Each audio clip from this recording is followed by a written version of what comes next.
Here's how it works. To get licensed in the state of Tennessee, which is where we are obviously, and it's similar in most states, you have to go through a licensing class, do your hours, then there's 2 tests. Pass the tests, you get licensed, you put your license with a broker. And then there's a post class that follows that as well. So you have to go through the licensing process in order to be able to sell. Correct.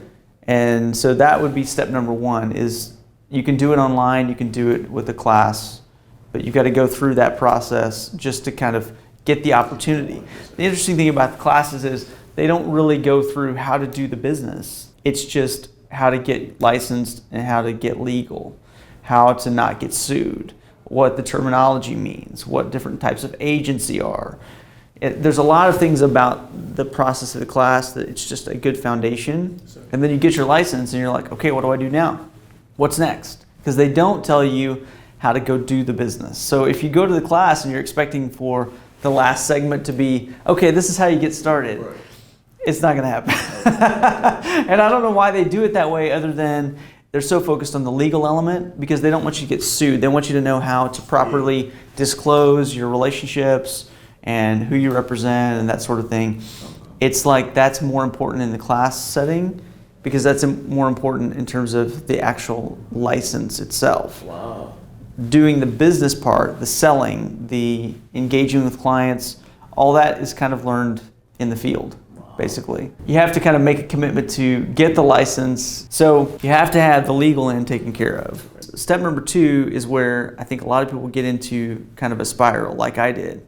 You know, my thought was, okay, I'm going to get out there and I'm going to find clients and somebody's going to give me an opportunity. Sadly, a lot of people look at new agents like, why am I going to trust you? Because you've never done anything. But at the same time, that's where you have to counter that by saying, look, I've got more time to give to you. I can be completely attentive to what you've got going on. So, you know, you're trying to sell the positives. My first deal, though, came because of a referral. That was after being there 6 months.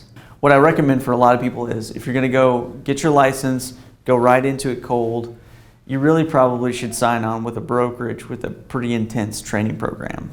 You'll be shadowing people, you'll be learning scripts, you'll be learning how to fill out purchase agreements, all those things that are really critical that you spend a little bit of time on some of those elements in the class, but most of it is not really covered until you're doing your practical. And so I feel like if you'll get out there and find, and sometimes it's ideal to find somewhere that's local to you. You know, whatever part of town you live in, if you want to do business there, go sign on with them. If you want to try to do business in another part of town for some strategic reason, then maybe you want to put your license in, you know, an office in that part of the city. Okay, just like that. It doesn't matter what industry that is. Yes, you go get around the people that you want to be.